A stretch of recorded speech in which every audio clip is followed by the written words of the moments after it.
Tonight we solve a problem most people pretend doesn't exist.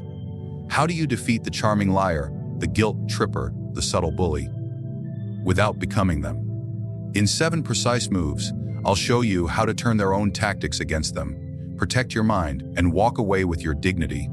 And the advantage. There is one rule that the manipulator understands better than the average mind. Whoever defines the frame controls the outcome. They are not reacting to you. They are pre-framing your reactions. Before a single word is exchanged, they've already chosen the battlefield, the terms, and the lighting. If you don't interrupt this architecture, you will lose.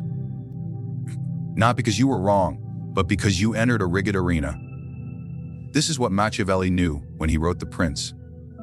Power does not begin with a sword. It begins with the story, the narrative, the frame. He who defines the meaning of a gesture, who assigns value to silence, who labels your refusal as aggression, has already taken half the territory before the battle even starts. Now understand this: manipulators rely on fog, emotional urgency, guilt-drenched appeals, vague statements that force you to respond defensively. They weaponize ambiguity. They will present a half-formed complaint, a sudden shift in tone, or an exaggerated moral position. And the moment you rush to explain yourself, you have entered their frame. You are no longer the sovereign.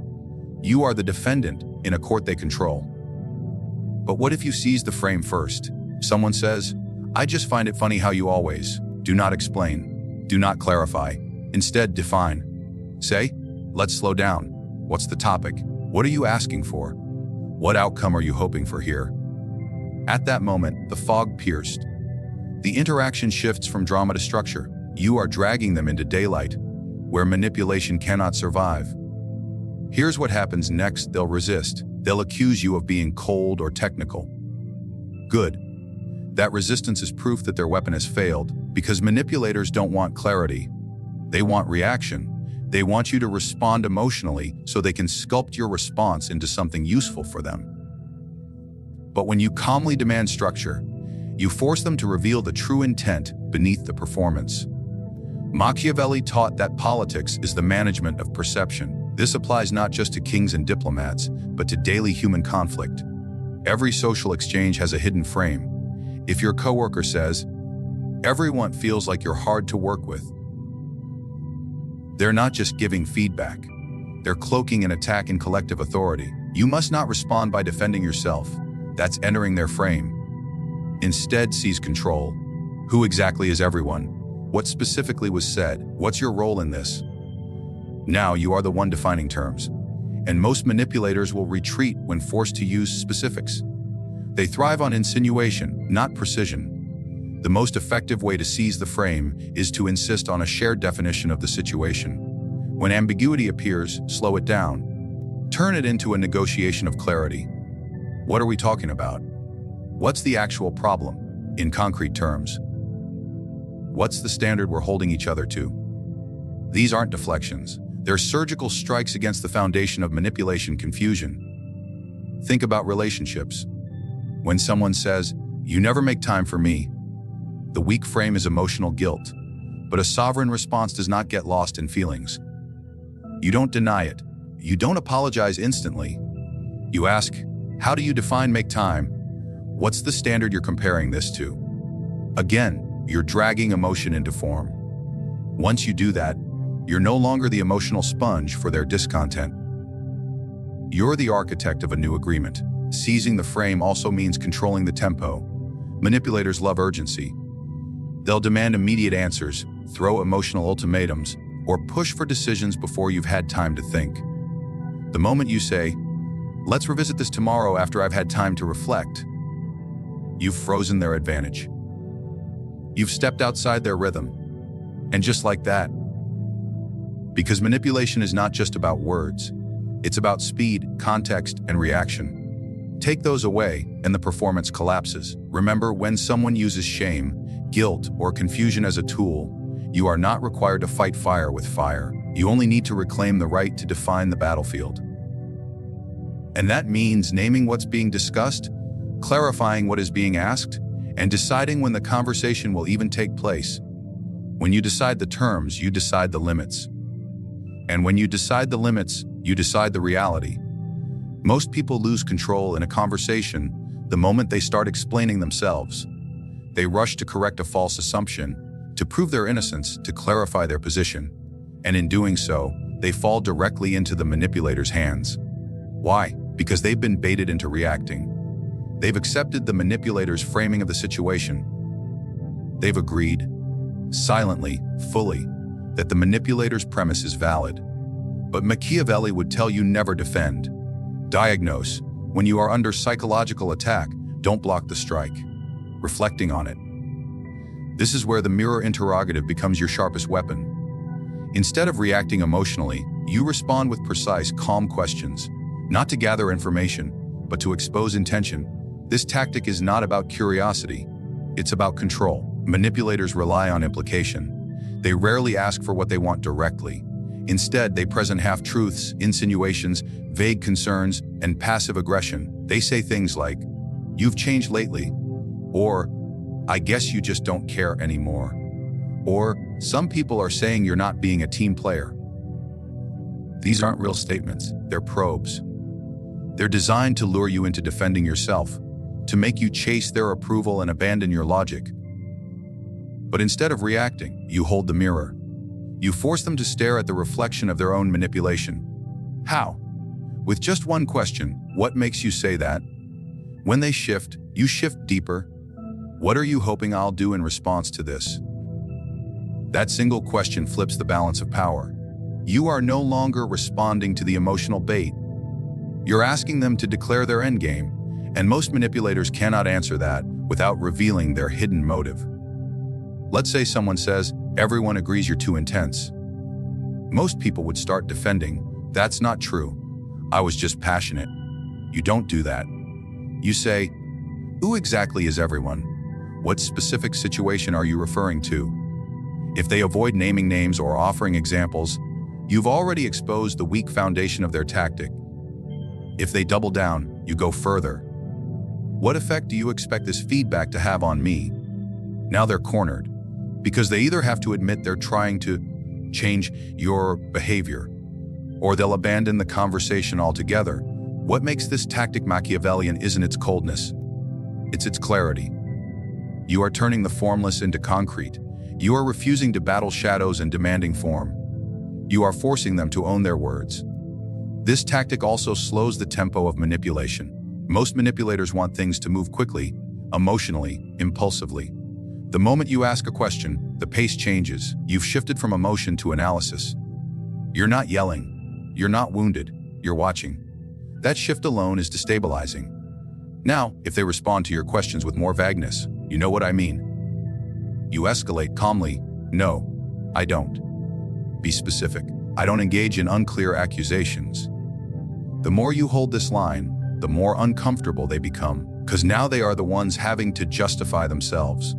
The light is on them, and most manipulative strategies disintegrate under that spotlight. If they accuse you of being evasive or cold, you respond without flinching. "I'm being direct. If we're going to talk, let's talk clearly." Notice what you're doing here. You're reshaping the entire interaction from emotional warfare to logical clarity. And once you have clarity, you have the upper hand.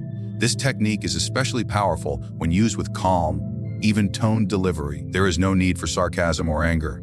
That only feeds their chaos. Instead, you present a mirror, still, silent, and sharp.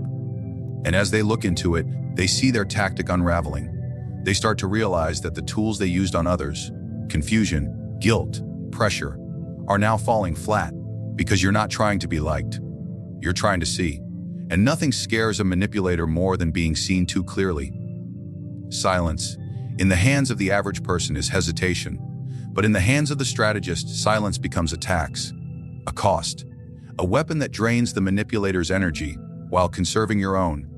Machiavelli would never waste breath on defending what silence could destroy. To outmaneuver manipulators, you must understand this: the more urgent their tone, the more critical it is that you say nothing. Manipulators feed on immediacy. Their schemes require your rapid response. They count on your discomfort with tension, your need to fix the situation. They speak in rushed tones, set artificial deadlines, sigh loudly, and drop emotional bombs, just to see if you'll jump. And most people do. Most people rush to answer, to resolve, to rescue, but you won't. Because now you understand urgency is not your problem. It's their tactic. The silence tax begins the moment you stop giving them what they crave. Reaction. When they ask a leading question, you wait. When they bait you with guilt, you pause. That pause, 3 seconds, maybe 5, stretches longer in their mind than in yours. They will squirm. They will repeat themselves. They will escalate. That's how you know it's working. Because your silence is now costing them energy. It's forcing them to work harder for less reward. You are shifting the dynamic. Every time you don't answer instantly, you remind them that your attention is not cheap. It is earned, not taken. When you say, "Let me think about this," or "I'll get back to you tomorrow," what you're really saying is, "I don't dance to your rhythm," and that infuriates the manipulator. Because now you've stolen their tempo, and time is now on your side. This is how you make manipulation expensive. You introduce friction. You create distance. You treat urgency as a red flag, and you slow the entire process down to your pace, not theirs. Watch closely next time someone comes to you with a problem that sounds suspiciously like an accusation wrapped in concern. They'll say, "I just feel like you don't care anymore." That sentence is bait.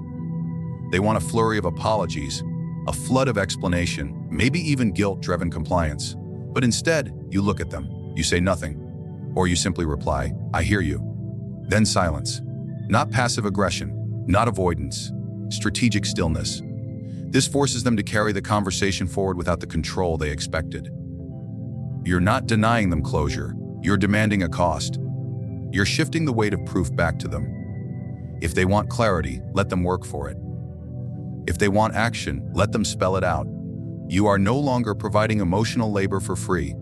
That's the silence tax, and the beauty is, this tactic doesn't require confrontation, it doesn't require shouting, it's not even resistance.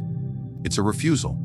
Calm, composed, firm refusal to be pulled into a storm you didn't start. You're showing them that you don't panic when there's pressure, that you don't fill every silence with vulnerability, that your power is not in your volume, but in your restraint. Silence also triggers revelation. Most manipulators will start revealing their true agenda.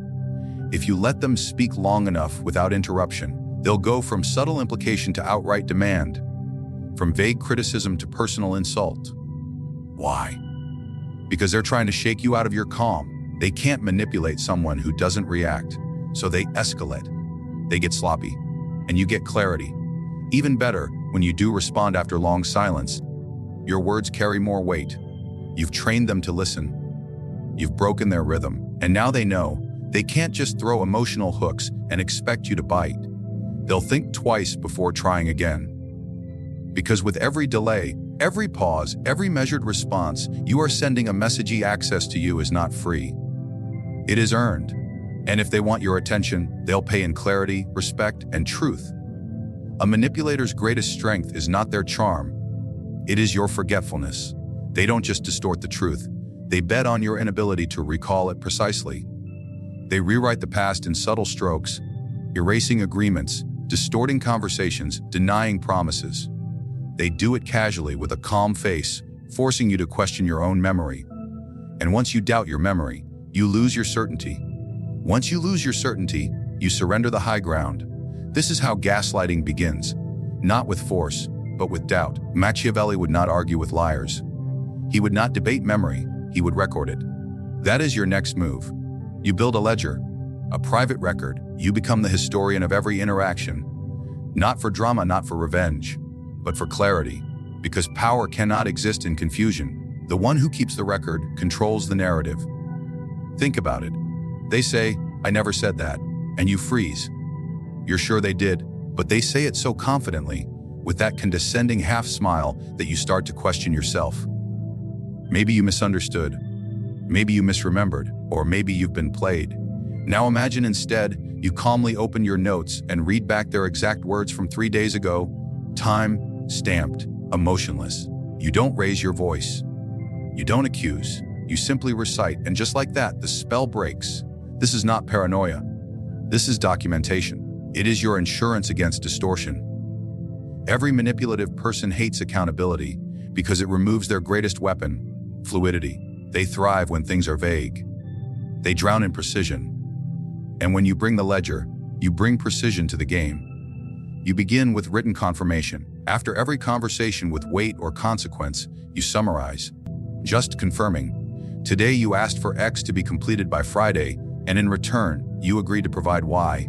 Let me know if that's incorrect. You didn't accuse me. You didn't challenge yourself. You clarified. In writing, now there's a record. Now they can't deny it. And if they try, they expose themselves. Because only the manipulator fears the record. When you're in environments where verbal manipulation thrives, relationships, workplaces, social circles, you don't depend on memory. You build systems. You take notes during meetings. You keep messages archived. You don't delete the texts. You save voice notes. You don't do this to control others. You do this to remain untouchable.